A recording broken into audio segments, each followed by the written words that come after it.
Good afternoon and welcome to the graduation of O'Neill's class of 2019. As we look back at our years at this school, we have to acknowledge the many people that have helped us along the way and ultimately made this accomplishment possible. Thank you to all our teachers, friends, and families for supporting us throughout this journey. The faculty and staff here at O'Neill have given us a space that encourages academic excellence while still encouraging students to pursue extracurricular goals. Our classmates and friends have provided us with an honest, collaborative, and welcoming environment that allows us to have an enjoyable high school experience. And finally, our families have supported us through our ups and downs and have given us the values and skills that are critical to becoming responsible adults. We appreciate everything you all have done for us. Thank you, and we hope you enjoyed the ceremony.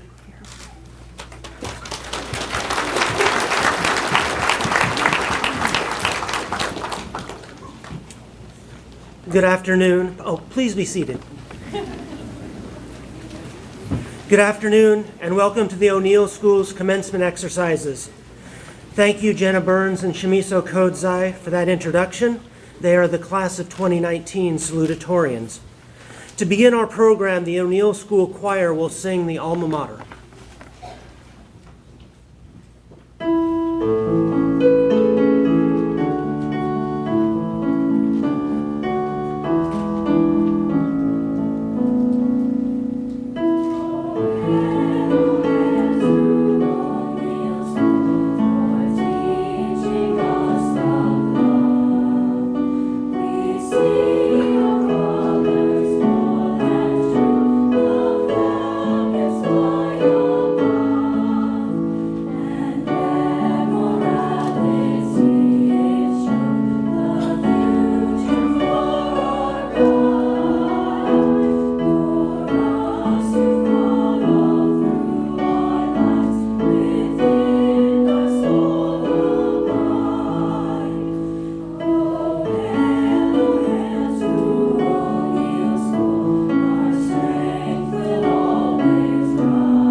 Thank you, chorus.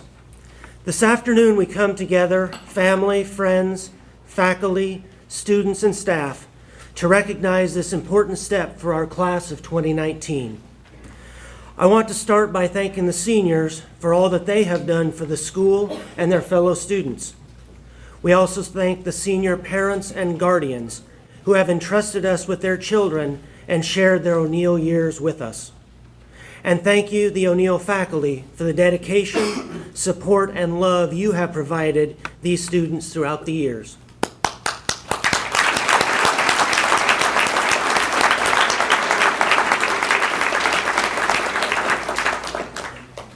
The class of 2019 includes young leaders with a variety of backgrounds and interests. Members of the class will be ROTC and Academy students. They will study engineering, the physical science. They'll be college athletes, theater performers, the first in their families to attend college, fine artists, and equestrians. As I noted last evening at baccalaureate, this is a special group. Class of 2019, your parents, teachers, and guests can vividly remember our own commencement exercises. And we are proud of you and excited about your futures. We remember how this is a time when the world seems wide open with excitement and possibilities. So much to look forward to experience, and to accomplish. During the years to come, you will also experience times of joy. Look out for each of them and cherish them. Those of us who are years beyond where you sit now hope that you find great joy. Look for it as David Brooks describes in his book, The Road to Character. He writes, quote, "Joy is not produced because others praise you, Joy emanates unbidden and unforced. Joy comes as a gift when you least expect it. At those fleeting moments, you know why you were put here and what truth you serve. You may not feel giddy at those moments. You may not hear the orchestra's delirious swell or see flashes of crimson and gold, but you will feel a satisfaction, a silence, a peace, a hush. Those moments are the blessings and signs of a beautiful life." End quote.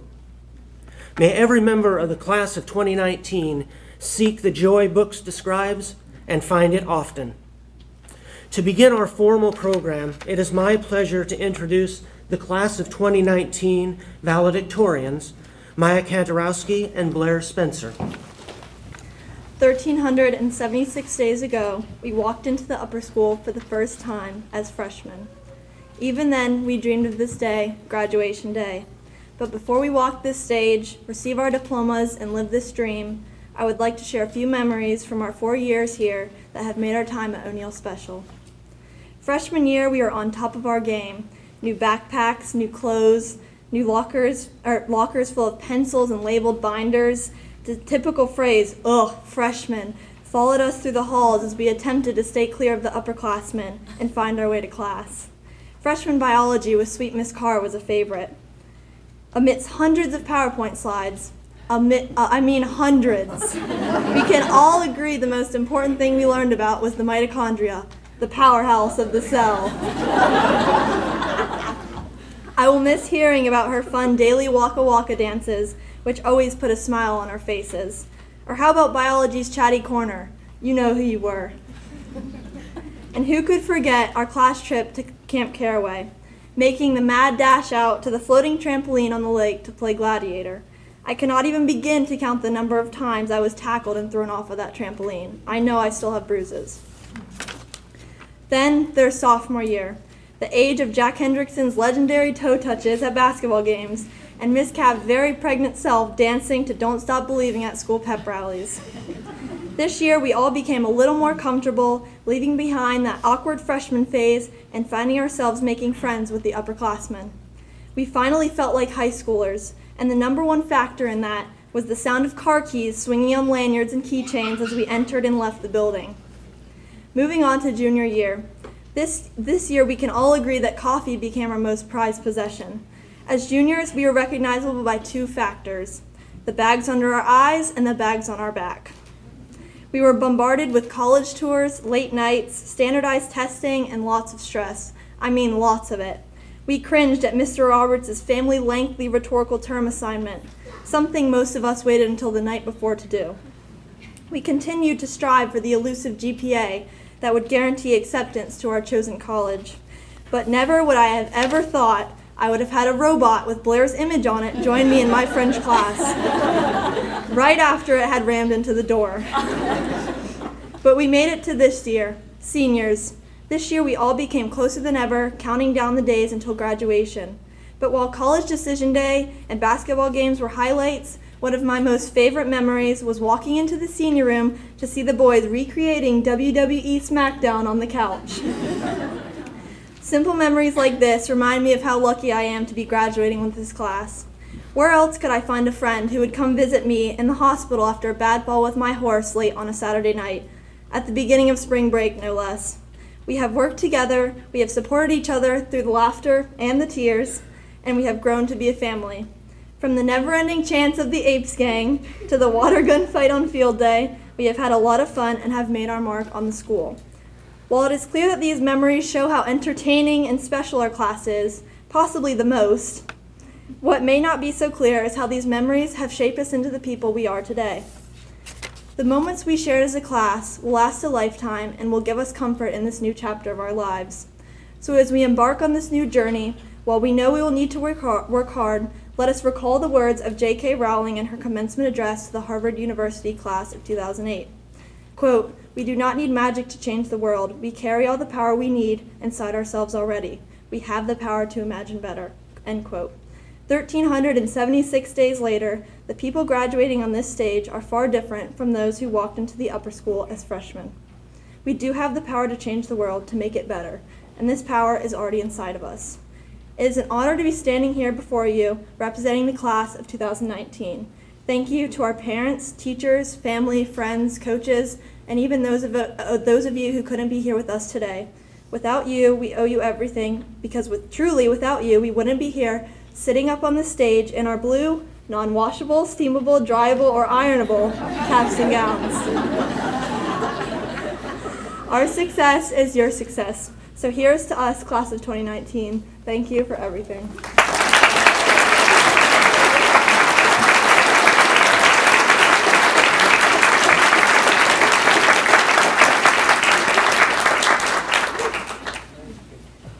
The first thing that I want to do is to thank our families and the O'Neill faculty for your support. Without your encouragement, our high school experiences would not have been the same. The beautiful thing about this ceremony is that it is called commencement for a reason. We, the class of 2019, are only beginning. So, I'm going to ask the question that I know most of us have had in the back of our minds all year. What comes next? Well, the first thing that I can tell you is that you most certainly are going to forget everything that I'm about to say in this speech. When I surveyed my parents and teachers, not one remembered who spoke at their high school graduation. So, you probably won't either. But what you will not forget is how our years at O'Neill have shaped us. As we've walked the halls of O'Neill together, we've grown, both physically and mentally. We've been challenged, not just academically, and when we leave today, we will be better people because of O'Neill. So, while I think we all know that with time, some things that we thought were important will become irrelevant, here is what you should try not to forget. First of all, I'm going to clue you in on a major secret. The point of the last 4 years was not to drill every minute detail of every subject into our minds. Our teachers are well aware that decades from now, standing in the grocery store line, we probably won't remember the names of the polyatomic ions. The real value of our O'Neill education has nothing to do with knowledge and everything to do with awareness. There's a wonderful story from a speech by the writer David Foster Wallace. 2 young fish are swimming, and they meet an older fish swimming in the opposite direction. The older fish gives them a casual nod and says, "Morning, boys, how's the water?" The 2 younger fish don't respond and keep swimming. A few minutes later, one young fish looks at the other young fish and says, "What is water?" The point of the story, of course, is to demonstrate the idea that the most important aspects of life are oftentimes the most difficult to identify. The value of our O'Neill education is that we now have the ability to consider the possibilities of the people and the world around us. We have the choice to consider that the somewhat frantic, rapidly speaking woman on the other end of the AppleCare hotline is just trying to provide for her family. We have the choice to give each other the benefit of the doubt and to spread kindness. We have the choice to not be frustrated by the dullness of routine and to view life as more than just a series of obstacles that we have to overcome. We have the choice to take into account the experiences of our fellow classmates and thank military families who we now have seen firsthand sacrifice so much to protect our life, liberty, and pursuit of happiness. We have the choice to see the beauty in life's hardships and to consider the feelings of others and act compassionately. Our teachers and our studies have taught us the value of questioning the world around us, of wondering about the most important aspects of our reality that we may have somehow missed in the daily hassle of life. But we have also learned that no person can know every fact or be an expert on every topic. And so we have to accept information and trust that it is truthful. But at the end of the day, each and every one of us could still be utterly ignorant of the universe around us, unsure of the substance through which we spend our lives swimming. But the one thing that I can say with complete certainty is that the relationships that we've formed with each other are not something that can be fabricated. The way that we have made each other feel is real and truthful. So, forget every historical fact or physics formula, but don't forget how it felt to be a part of this distinct and unique community. Don't forget that the value of your education is the ability to consider the possibilities. So in closing, please feel free to forget that I spoke today. But let's all try to remember Foster Wallace's lesson, that we are swimming in a beautiful, unpredictable, and sometimes all too invisible sea of humanity. Let's keep our eyes and our hearts open out there and enjoy the swim.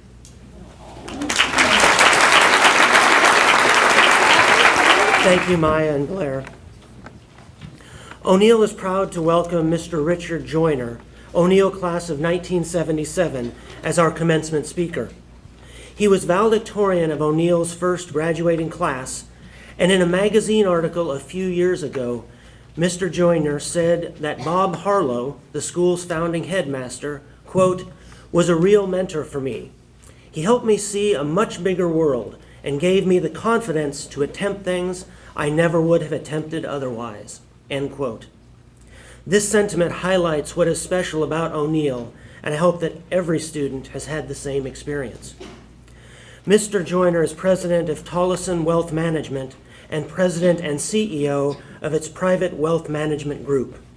He specializes in working with multi-generational families, using his expertise in investment management, estate tax planning, as well as family dynamics and education. He earned his Bachelor of Science degree in accounting from Wake Forest University, and Mr. Joyner has been recognized by Worth Magazine as one of its top financial advisors and by Barron's Magazine as one of the top 100 independent financial advisors in the U.S. Please welcome the O'Neill School's 2019 commencement speaker, Richard Joyner.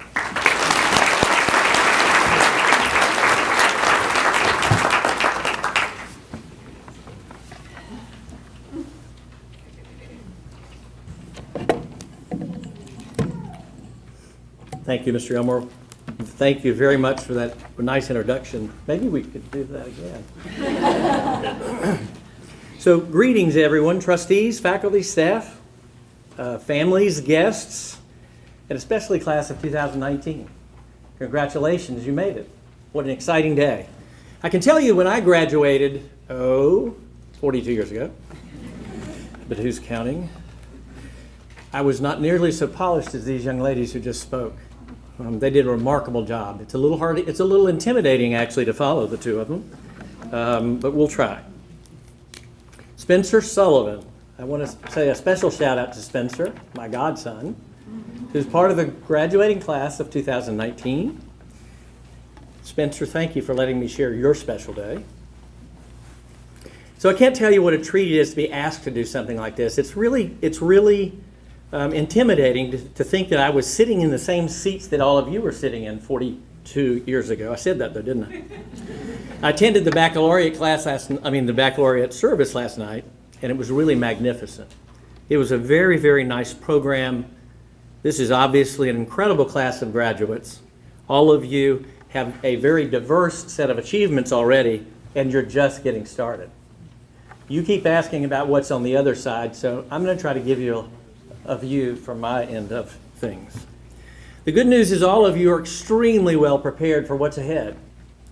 I know I was, and thanks to the school for that so many years later. In my own mind, as I look back on those 42 years, I can't help but think that I have had a charmed life. Married to Cheryl, my wife, for 37 of those 42 years.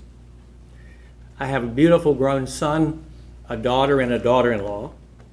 All of them graduated, all of them independent adults, successful in their own rights. I have two beautiful 18-month-old grandchildren, twins, a boy and a girl. And yes, I have pictures if you're interested. I'm glad to talk more about them at any time. Just ask. And Lloyd Sullivan and I have been friends, best friends, since I was 8. Pretty charmed. In my career after college, I worked at 3 of the big 4 accounting firms, became a partner, and began doing the work, the type of work that I do today. I advise very high net worth, multi-generational families. It's a mouthful. I've done that since 2003 for a firm called Tollison Wealth Management, a successful family office business based in Dallas, Texas. I became its president in 2013. So working with very successful families has some aspects of it that are pretty exciting. I've gotten to do some really, really interesting things. I remember some years ago, my wife and I were very privileged to have dinner with the cast, the original cast of the TV show Dallas. Anybody remember that show? I wanted to make sure that people remember it. I actually sat with Larry Hagman, who played J.R. Ewing, and got to talk to him through dinner. He was a delightful gentleman. He was an amazing conversationalist. Unfortunately, it was about a month before he passed away. I was very sad to hear that. The exciting part of that was that as another feature of that evening, I also got to meet Sue Ellen. I got to tell Sue Ellen that I had a crush on her. She was very gracious. She smiled and we took a picture together. Pretty cool. I also attended the opening of the George W. Bush Presidential Library. And Cheryl and I again sat 30 yards from a stage much like this, much bigger than this actually, where 5 presidents appeared. It was one of the most spectacular things I've ever seen. 5 current and former presidents appearing together on the same stage, surrounded by a military honor guard in full dress garb. If you can't feel a patriotic swell when you observe something like that, I don't know what would do it. These were amazing opportunities that we've had over the course of the years. But what I do is also given me a unique way to look at and observe success. So another example is that I've had the opportunity to work with somebody you may know, Mark Cuban. So Mark Cuban is better known, of course, for Shark Tank now. When I was working with him, he had just made his first $1 billion from the company he sold and just bought the Dallas Mavericks. Mark, as you know, is a pretty unique guy. But what I can tell you about a guy like Mark Cuban is that he is genuinely a genius. He's one of the brightest people that I've ever met. He had some interesting stories that I could tell you as well, maybe later, like the time that the NBA fined him $100,000 and he made the delivery in pennies. Interesting guy. One of his partners always told me that Mark was the kind of guy, that makes me nervous. One of his partners told me that Mark is the kind of guy that has 100 ideas a day. That's a lot of ideas. Unfortunately, his partner said there's only one of them in there that's really good. You got to throw the 99 of them away. If you read a little bit about Mark Cuban, aside from all the other stuff, one of the things that impresses me about what he said is that he talks very candidly about his failures. Mark's very upfront to say he's failed a lot. In fact, one of the things he said was, it doesn't matter how many times you fail. You only have to be right once. I'm not sure that I agree with the entire statement, but I think he's on to something.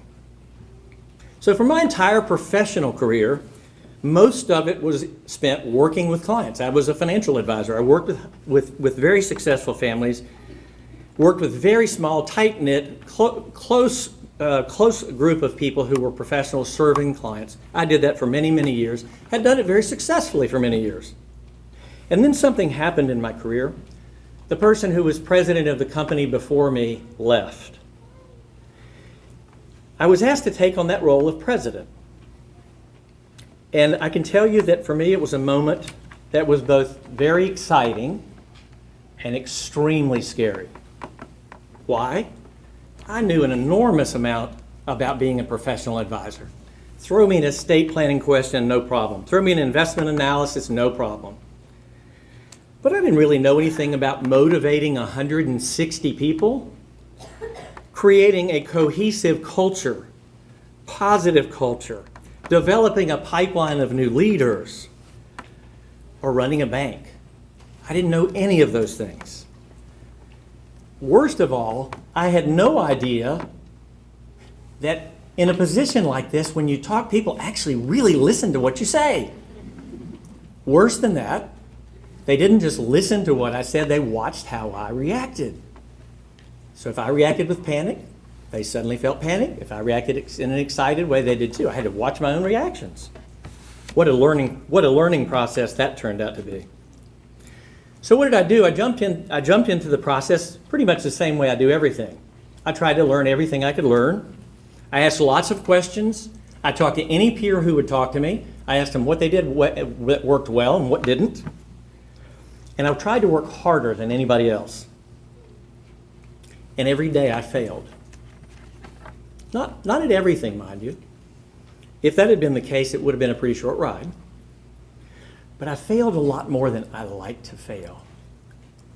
Like all of you, I don't like to fail. Who feels differently from that? But not only that, I felt an enormous responsibility for the careers of 160 plus people that I led. I learned really quickly in this process the easiest way for peers and colleagues to make a decision, especially one that has risk, is to ask the leader. And ask they did.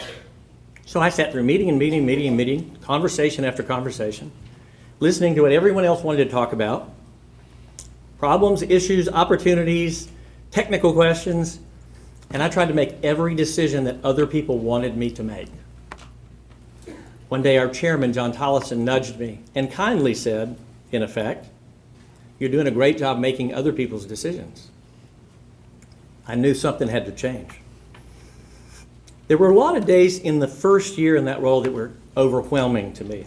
And overwhelming is a good way to say it. But day to day, things got better. I learned more and more about what worked and what didn't work. I realized that it was never my job to be perfect. It was never my job to know everything. It was never my job to make other people's decisions. And I knew I had to continue making mistakes in order to go forward. I realized that my job really was, in fact, to set a course for the future of a business, to help a group of extremely talented young people learn why we exist as a business, how we succeed together, to create and support a good, positive culture, and lead by example. Small aside, I thought earlier in my career I was really proud of the fact that I used to have this trait I called being a chameleon. I thought it was really a good skill to have, to be adaptable, or at least that's the way I thought of it. To be adaptable to the circumstances around me and the situations that I was in. So I could be in a social setting and be one person, in a professional setting with really successful people and be perfectly at home there, and so on. Different with family at home, and so on. I thought that was a really good skill to have. Is it? No. Wrong. It's not a good skill. The starting point in this process is to know yourself and what's important to you. You have to have your compass so that you know what your North Star is. If you're a different person with friends and schoolmates and social situations and coworkers, it's very exhausting. It's too much work. So there were lots of things in that first year in my role that I could have called failure. But I didn't, and I don't. What I called it was learning. I had to adjust the ways that I was doing things. I had to recalibrate the process. I had to reevaluate what I was doing and why I was doing it. And I had to learn more quickly what worked and what didn't. But I had to continue risk being wrong. Mind you, I'm not suggesting that you go out and look for ways to fail. Not a good strategy. But I promise you that if you set your goals high enough, failure will happen. Setbacks will occur. Be ready for that. So my company hires a lot of what I refer to as kids. They're 4 years older than this group. So this is usually people that just have graduated from college. Because this is often their first job out of school, we spend a lot of time training these young people so that they can build the skills that it takes to be successful in a business like ours or some other business. You know what I worry about the most for this group of people when I interact with those young folks, who, by the way, are almost universally talented, bright, energetic, and wonderful? What I worry about the most for them is that they seem to be scared to fail. I see this a lot with people in that group. So what happens when you're scared to fail? What happens is you don't take a risk. If you don't take a risk, you can't expect innovation. If you can't innovate, you can't change the world, the organization, the school, anything else. And all of you, as talented as you are, should expect to leave your unique mark on the world, whatever your unique mark may be. In 2016, we were very lucky to be at Mike Krzyzewski's first commencement address at Duke University. Maybe a Duke fan in the room, maybe not. My daughter-in-law was getting a graduate degree, and we got to hear his commencement address. He said it unambiguously. He said, in my world, if you're not failing, you're simply not trying hard enough. He quickly said, however, that failure is also not a destination. He talked about how you get up when you fail. Great attitude, nothing more important, he said. Have a belief in yourself. He called it finding your heart, which I love. He talked about all the teams he's coached and how they find a common heart. Then you figure out what to change, you do the work, the preparation, and then you execute. Sounds like a basketball coach, doesn't it? What a great message, though. It applies to all these same things. If you leave here today, you all leave here today with very high expectations, as I think you should, and I know you will, expect to run into obstacles, setbacks, and failures, but accept them as a part of the learning process. Failure is not a destination. It's not a measure of your worth. It's not a final verdict on your skills or lack of skills. It's simply a step along the path. The sooner that you believe that, the better off you'll be. I always say, use failure as your fuel. Use it to motivate yourselves. I'll end with a Teddy Roosevelt quote that I really like. It's not the critic who counts, not the man who points out how the strong man stumbles or where the doer of deeds could have done them better.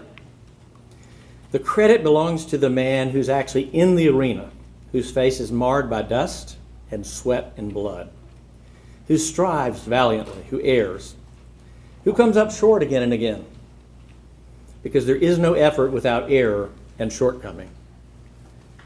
But who does actually strive to do the deeds, who knows great enthusiasm, the great devotions, who spends himself in a worthy cause, who at the best knows in the end the triumph of high achievement, and who at the worst, if he fails, at least fails while daring greatly, so that his place shall never be with those cold and timid souls who neither know victory nor defeat.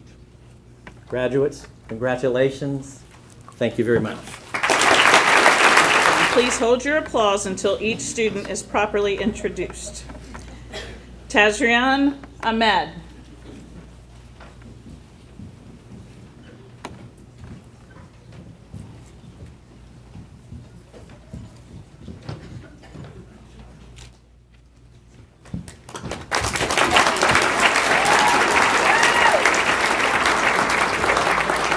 Alexandra Janelle Baldelli. Assisting in the presentation will be her mother and former board member, Ms. Susan Baldelli.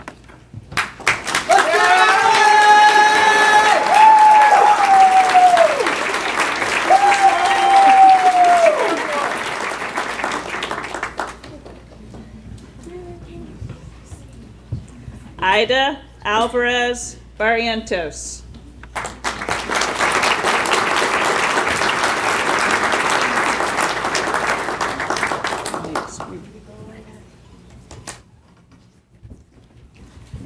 Charles Kirk Bell.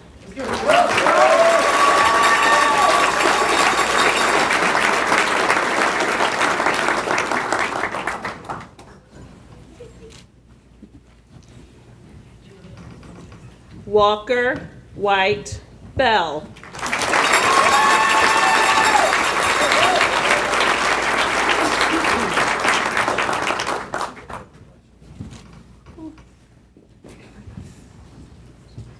Hannah Elizabeth Burns. Assisting in the presentation will be her father and current faculty member, Mr. Brian Burns.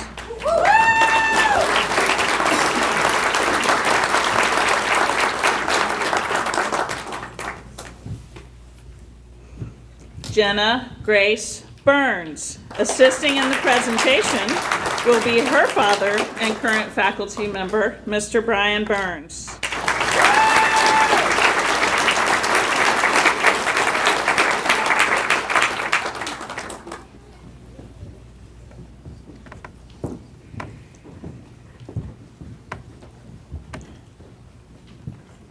Alexandra Camille Diamond.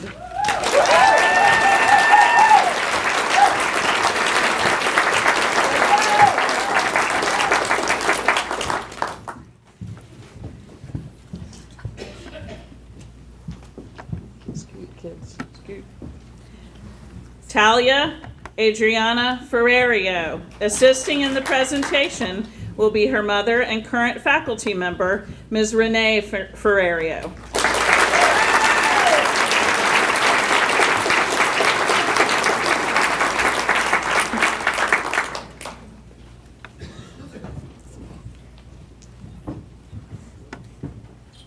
Devin Frederick Gessner.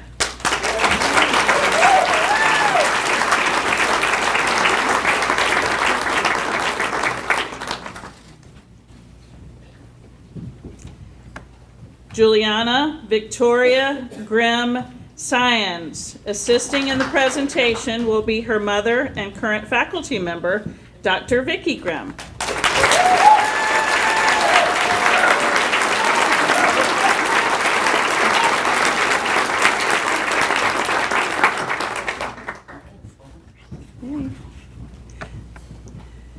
Zuri Go.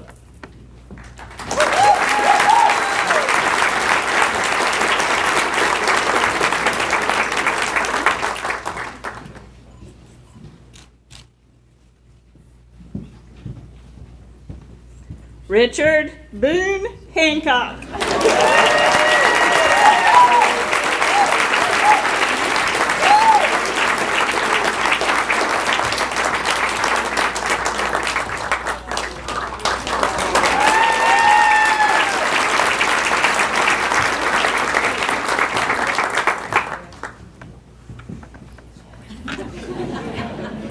Sierra Jasmine Huffman.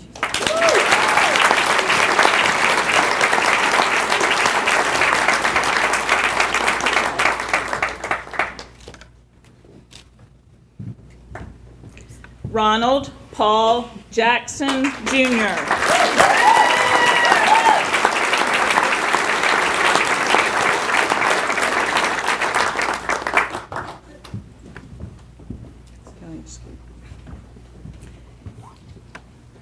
Anderson McDowell Jenkins. Assisting in the presentation will be his mother and former Booster Club president, Mrs. Nancy Jenkins.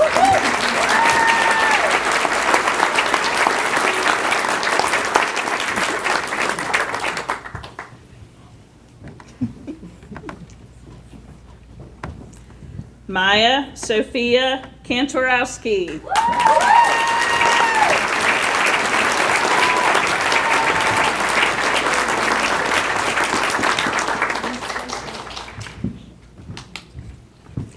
Tatum Shamiso Kodzai. Assisting in the presentation is her mother and current board member, Mrs. Zavette Kodzai.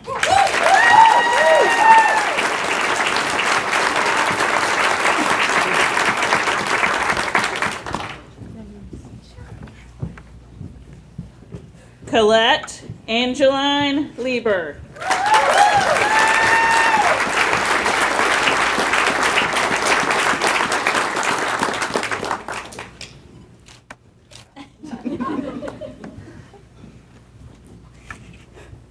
Sarah Elise McInnes.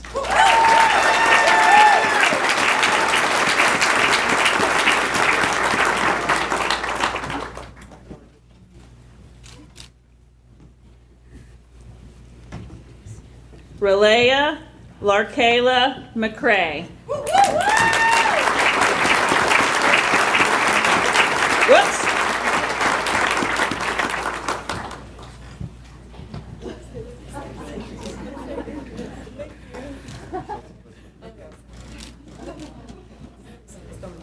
I haven't done this one in a couple of years. Macon Cole McIntyre.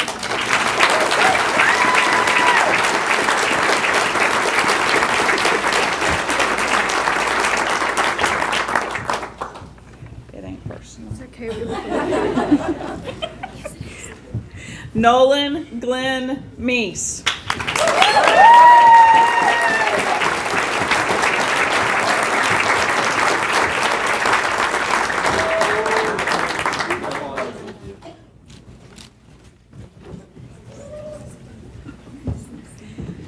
Fanshi Meng.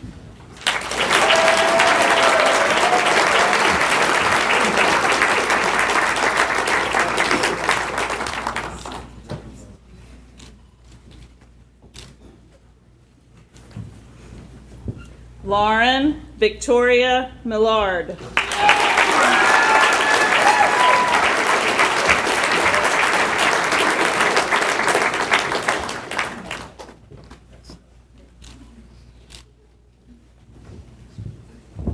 Jack Bennett Moore.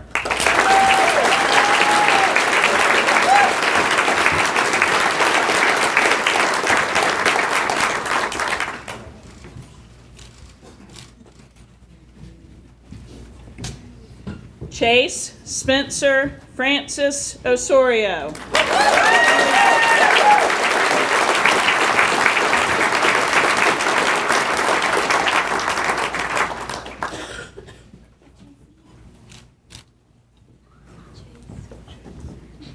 Avi Deepak Patel.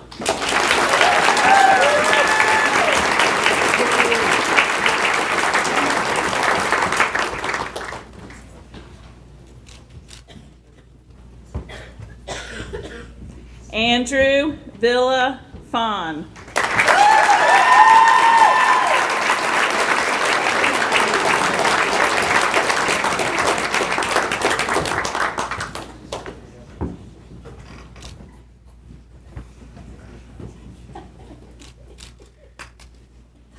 Got it.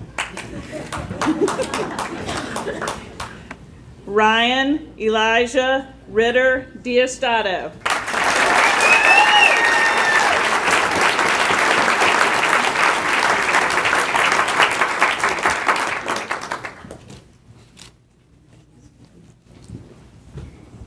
Isabella Marie Royal.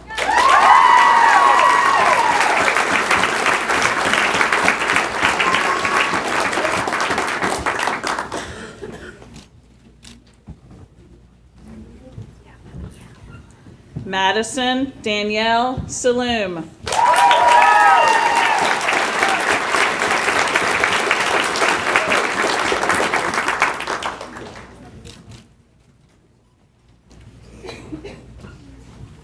Bryce William Samples.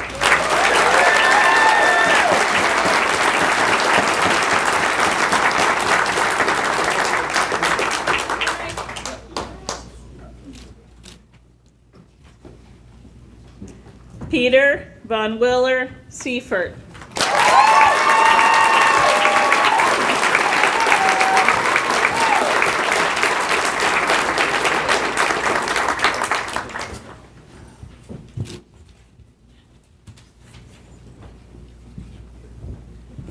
Augusta Blake Smith. Assisting in the presentation is her father and former board member, Mr. Zan Smith.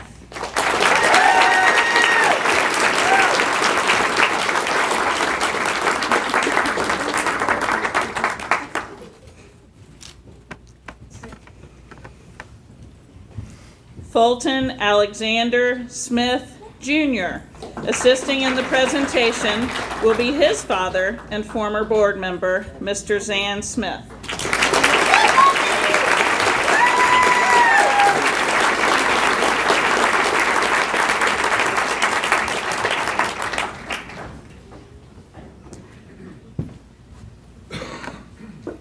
Stephanie Michelle Lynn Smith.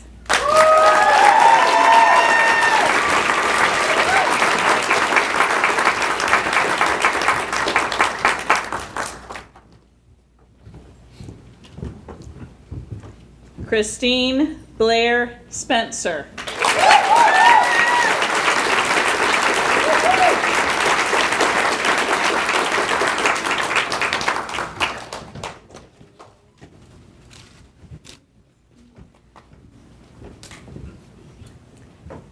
Spencer Lloyd Sullivan.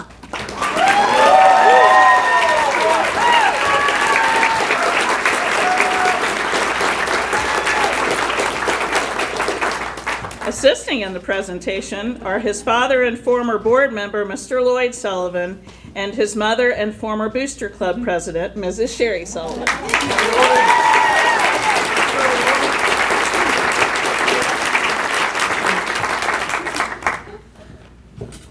Really? Nathan Colin Swartz.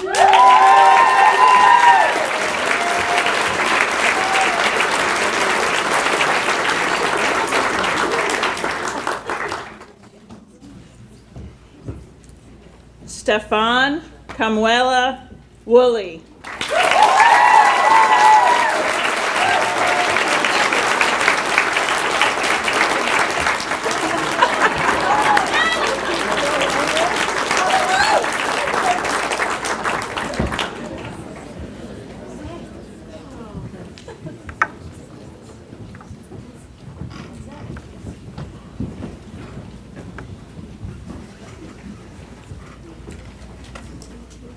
It is with great pleasure that I present to you the graduates of the O'Neill School Class of 2019.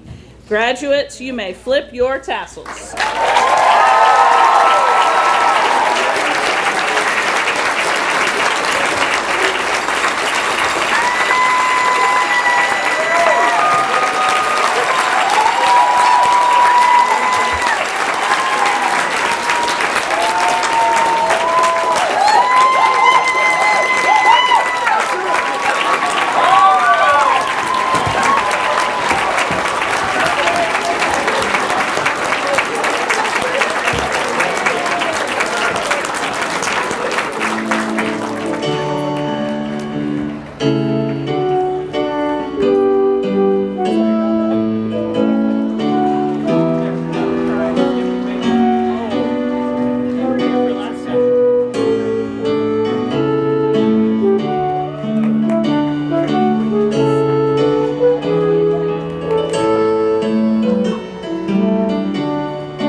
O'Neill.